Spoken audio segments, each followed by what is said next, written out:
Hello, hello, hello. If you've had any questions about keto and you thought it was a fad diet, I'm here to tell you with my guest, and he's here to tell you that this is not a fad diet. It's been around for thousands of years and a lot of health benefits.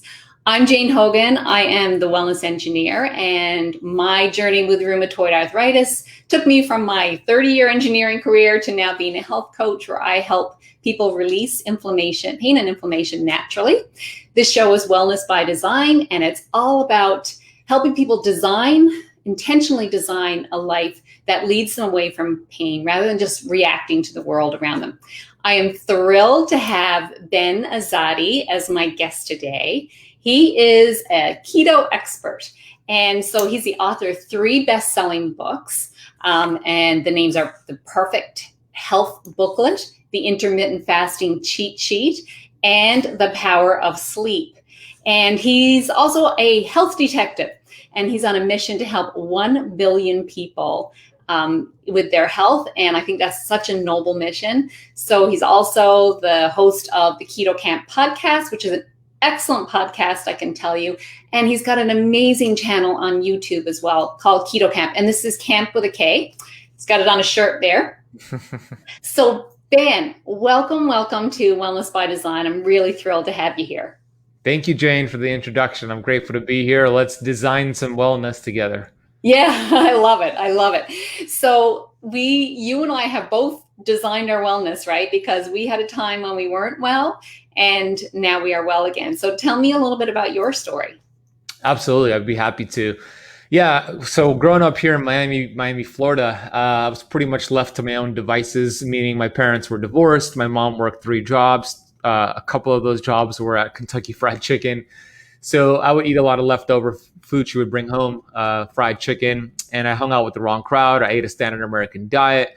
I was addicted to sugar and video games and a bad environment. And it showed physically and mentally. I found myself at the age of 24 years old back in 2008 being an obese 24-year-old man, where I weighed at that point 250 pounds. Can't even imagine. Yeah, I know a lot of people, when I share that with them, they're like, wait, what? I want to see some photos and they want proof. But I was 250 pounds, physically obese, but also mentally obese, thinking bad thoughts. I call it stinking thinking. I was depressed. I was suicidal, exploring ways to end my life. I just wanted to give up. I was tired of hurting. And I was simply just tiptoeing my way through life, hoping to land safely on death's door. It was not a fun time during my life. And what changed for me was hitting rock bottom.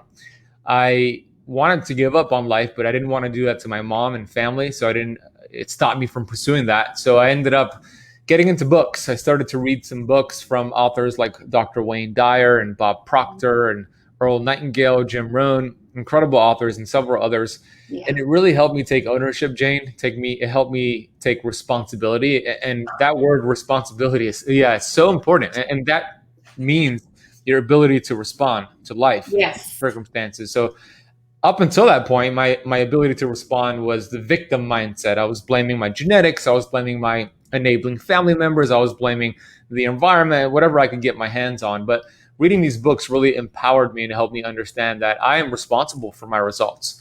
So at that moment, I stopped being the victim of history and I became the master of my destiny. And I started to actually be taking ownership over my results. So I put my foot down. I started to focus on health and exercise. And 9 months from that decision, I went from 250 pounds down to 170 pounds, 34% body fat, down to 6% body fat. So I finally carved out a physical 6-pack. But the most important thing that I did was I achieved a mental 6-pack. I started to think better thoughts. And that's what started my journey in the space, the health space. I became a personal trainer and then a CrossFit owner and then a certified health coach. And then I wrote those books that you had mentioned earlier.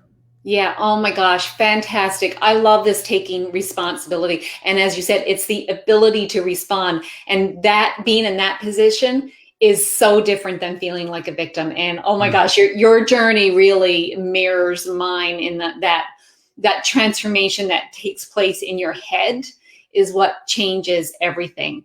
So I love that. So Let's talk about keto now, because you're the expert, an expert in keto, maybe the expert in keto. And so let's hear a little bit about keto, a little bit about keto history, and how you use it now. Absolutely. And thank you for the kind words. Yeah, I got into keto and intermittent fasting back in 2013. And I really started to research it and apply it to myself and thousands of people ever since. So the biggest thing about keto, the biggest secret, if you will, and you had mentioned it earlier, is that keto is technically not a diet. It's a metabolic process. Yes. And every single one of our ancestors did keto, which is a surprise for many people. But the reason that it's a fact is because their environment forced them into ketosis, which simply means they didn't have food readily available. They didn't have carbohydrates all the time, and they had to rely on their fat stores to survive, which is the way we were designed to be. Yeah. So when somebody says, "Oh, keto is a fad, it's a trend," they're not accurate, because it's not a fad, it's a fact. It's not new, it's just more nuanced. So when you could use something like ketosis, it's a powerful way to reduce inflammation. Yes. Yeah, you'll lose some weight because you're getting healthy, but it's also a great way to turn the brain on, to reset your hormones. And I compare the analogy that I give is this: the human body has 70 trillion cells in the body, and out of those 70 trillion cells, it only has two options for fuel. Either the cells are burning glucose, sugar, or burning fat, ketones. Most people, most Americans, myself included, for the first 24 years of my life, I was stuck as a sugar burner. And that is a toxic fuel source to the cells. It creates a lot of cellular byproducts. So I compare that to a truck with all this smoke being blasted out of the exhaust pipe, just cruising or speeding down the street. You have all this smoke going on the trees, on the road, on other cars. It's not going to be healthy for the surrounding environment, that truck. Well, when your cells are stuck as sugar burners, it's not healthy for your cellular environment. Mm-hmm. So when you could teach the body to switch over to burning fat and producing ketones, that's a much cleaner source of fuel. I compare that to a Tesla cruising through the streets, much cleaner for the surrounding environment, much cleaner for your cellular environment. So that's the way we want to do it. We want to make sure we transition into this great land of ketosis, and then we can start flexing in and out of ketosis. Yeah. Beautiful analogy. I love that with the cars. People can really relate to that.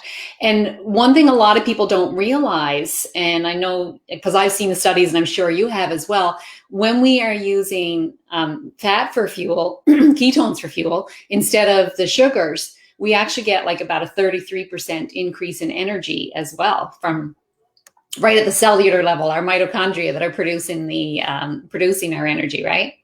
Yeah, it's efficient. Exactly. It's more efficient. It's going to help the mitochondria. Like you said, it's the mitochondria are the battery packs of the cells. It produces ATP, which is kind of like the gasoline of the cell. And we want this magnificent body, which is an amazing creation, to do its job. And it starts at the cellular level. And that's what keto could help you do. Clean keto, the right way, when you apply it, could help you get amazing results and help you produce energy. Yeah.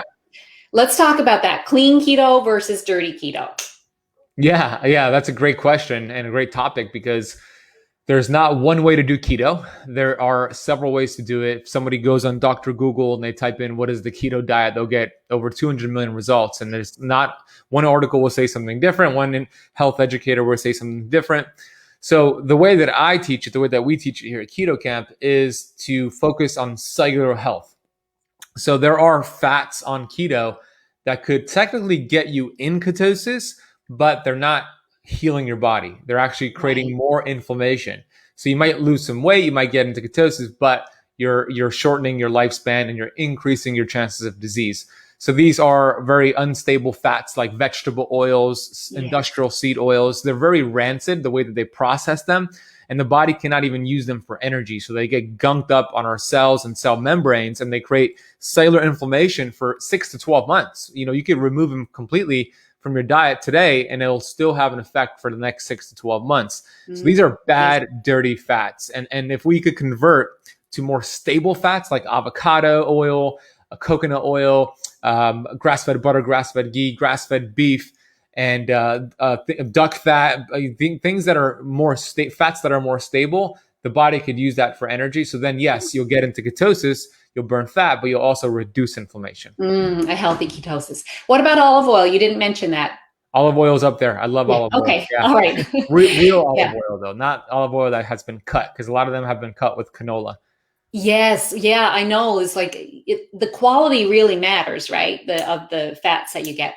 And I know myself, Ben, that if I get exposed to any of those crappy fats, now I get inflamed immediately. Like Mhm. that's probably the worst thing for me. So I know how inflammatory they are. Yeah, avoid them. I avoid them at all costs. So you talked about how you discovered keto and intermittent fasting. So let's go down that intermittent fasting route as well, because they go hand in hand, really, don't they? They do. Yeah, absolutely, Jane. They both do a good job at keeping insulin low. And insulin is that hormone that we have. It's the only fat storage hormone in the body. And it's not the bad guy. I think insulin just has a bad PR rep Yeah. because it's been touted as the bad guy. And it could be bad when you call insulin all the time, because insulin is the bully of the block. When he shows up, all of your fat burning hormones are scattered. You're now storing fat. And that's not a good thing if you do that all the time. But we do want periods of time where we are spiking insulin and we are allowing it to make some hormonal conversions. So when it comes to making sure you're doing it the right way, fasting is a great way to pair with keto. The way that I teach it is first doing a little bit of some keto, ketosis, getting into this great land of ketosis for about 14 to 28 days, depending on the person. And then we start pairing intermittent fasting. Fasting has so many benefits beyond weight loss. Of course, it's going to help you lose fat, but it goes way beyond that. Your body goes through a process during a fast called autophagy, where your body is looking for damaged cell parts and components, and it starts to recycle it. It resets the gut. It reduces inflammation. And it also helps turn on your brain, because if you're not using your energy and blood flow for digesting food, now that you're going to divert that energy to the task at hand. So you're going to have better mental clarity, focus, and performance, and you're going to be able to crush your day. I know for me personally, when I'm in a fasted state like I am right now, I am the most productive. I feel the most mentally sharp. But then when I have a meal, I'm just not as sharp. And if you think about, a lot of people are confused thinking that food gives them energy, but it doesn't. It's the complete opposite. Because think about the last time you had a big meal, whether it was like Thanksgiving or Christmas or whatever. The immediate thought right after eating a big meal was not, I'm going to go get some work done. I feel super productive right now. No, it was, where's the couch? I want to lay down and go into a food coma, because it takes a lot of resources to digest that food. So Yeah, it fasting is a does. great way to divert that energy. It does. And the other thing I think about too, because I'm come from the autoimmune field, is that um, every time we eat, we're also challenging our immune system. Mm-hmm. So there's that side of it as well. So when we're in the fasted state, our whole body gets a chance to just like take it easy. The digestive system can relax and not, be trying to fight off anything that might be coming in, like any of those bad things. So So powerful for autoimmune disease. Yeah, you're right, Jane. yeah, yeah. So another thing I wanted to talk about, I hear a lot of women. I got a lot of women in my audience, and they talk about how they tried keto and their hair started falling out and things like that. Are there particular issues with women doing ketosis? Do you have any thoughts there? Yeah, women should definitely do keto differently than men. In my new book coming out called Keto Flex, I actually wrote an entire chapter dedicated to women doing keto and fasting. And it's also different for a woman who has a menstrual cycle versus a woman who is perimenopausal, menopausal, postmenopausal. Um, Okay. However, the principles are the same for the first 60 days. Being strict in the beginning, getting fat adapted, getting keto adapted, doing some intermittent fasting. But then after those 60 days, it's important to start making some changes according to your unique biology. So how that would work, I'll just give you an example. Once you go past the 60 days and you've done some great things for your metabolism, if you have a menstrual cycle and you're tracking that, which I do recommend, an app like Clue is a good app, or there's several out there. The worst time to practice keto and fasting is the 5 to 7 days right before the cycle starts, right before that bleed week. And that's because there's a couple of hormones, progesterone and estrogen, that tend to go on decline. And then if you are doing a lot of strict keto and fasting that week, it makes the monthly cycle very difficult, a challenge, if you will. It could be a heavy menstrual cycle. You're going to have a lot of cravings. So the reason we want to increase our carbs a little bit that week to 100, 150 grams and do less fasting is because the insulin, going back to that insulin guy, the insulin will help make these hormonal conversions. It'll also help you feel so much better. A lot of the times women crave carbohydrates and sugar Yeah. and chocolate this week because it's their innate intelligence telling them, hey, we need these hormonal conversions and you could get it with these foods. So don't go against your biology. So that's one example right there. And then Interesting. for the postmenopausal women, it's also important because what happens is when you're postmenopausal, first of all, the ovaries are no longer working, and the ovaries have the highest concentration. I recently learned this. The highest concentration of mitochondria are in the ovaries. It has about 100,000 mitochondria in an ovary cell, isn't Wow. that crazy? Yeah, I didn't know that. Which is way above any other cell in the body. Some Yes. cells have hundreds to thousands, but not 100,000. So that gets shut down. And then the ovaries are responsible for making certain hormones. And now your fat cells and your adrenal glands are now taking over for your ovaries. So it's important. You're going to be more insulin resistant as you go into postmenopausal. So you could go back to more of a short-term strict ketosis and fasting, but then it's also important to not overdo it and have some days where you're flexing out of ketosis, maybe 1 or 2 days per week, and making sure you're doing things to really master your stress, because now your adrenals are working harder to overcome the ovaries. So yoga, meditation, walking, sleep, these are things that we want to make sure we're really mastering during this time. I mean, for any point, any human being, but Yes. especially postmenopausal women. And Yeah. then making sure you're also doing more protein on certain days to build some lean muscle mass. Right. Oh, those are great suggestions. So still doing some cycling, Yeah. but you're obviously going to base it on the actual calendar, not what's going on in your body, because it's all the same. Exactly. Yeah. And that could be just me 1 day per week. You flex out of ketosis. That could be a Yeah. great protocol. Yeah. Yeah. Love that suggestion. Okay. So metabolic flexing, you mentioned, we talked about flexing all that. Let's just kind of clarify for the audience, because they may hear this term and not exactly know what it is. So let's just go with that. So you want to define metabolic flexing? Yeah. That's the goal, Jane. The goal is to Yeah. achieve metabolic flexibility and freedom. Now, I love ketosis. I think keto is terrific, but it's one tool of many tools we could use. I don't think it's the only tool we should use, meaning I think it's not healthy to be in ketosis long term, especially for women. So metabolic flexibility is the ability to burn fat as your primary fuel source. We talked about that Tesla analogy, but not Yeah. your only fuel source. We want to go back to glucose and back to fat and back and forth and be efficient and feel great doing it. So that's what metabolic flexibility is. So kind of keep your body guessing a little bit on what's coming next. Exactly, which helps you get results, because if you just are stuck in the same routine, same keto food, same fasting schedule, well, your results will slow down. You'll hit a plateau. Just like if you did the same workout over and over, doing curls or whatever, you start to plateau. You always have to mix things up, keep the body guessing, like you said, Jane. Yeah, love that. And so we talked a little bit about the women keto, the intermittent fasting, and so on, and keeping things nice and clean. So I want to ask you, I always have, and I'm just going to put it up on the screen here, the final question, because I know we're tight on time, and I want to respect your time. So what's one action someone could take today to improve their health? What would you suggest based on everything that you've learned and studied? Great question. You have to exercise before you exercise. So we think about 60,000 thoughts per day on average as a human being. And your thoughts determine your future. You know, the truth is we don't get what we want in life. We get what we are. And what we are is those thoughts. So it's important to practice some self-awareness, some consciousness, and get really fine-tuned with those 60,000 thoughts per day. And that really starts with self-love and gratitude and love for other people, because my friend Dr. Will Cole said a great thing. He said, you cannot heal a body that you hate.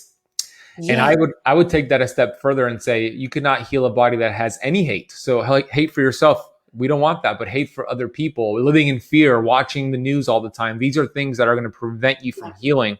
You can do keto and fasting perfectly, but if you have hate inside of you and resentment and you're complaining all the time, it's a universal law that we get what we feed energy to. So you'll get more of what you don't want. But when you practice self-love and gratitude, you get more things to appreciate, because what we appreciate appreciates. So I would recommend getting into the habit of gratitude journaling, practicing self-love, really mastering that component. And when you do that and think better thoughts, positive thoughts, then the keto and the fasting and everything else upgrades just automatically by default. Ben, I feel like you are my brother from another mother because this is the same stuff I talk about all the Love time. it. It's what I teach in my Wonderful Fine, my women's wellness membership. It starts with thoughts. And I actually realized that myself because in the beginning I thought, oh, I just need to change what I'm eating. Oh, I just need to get some exercise and get more sleep. And all those things are important.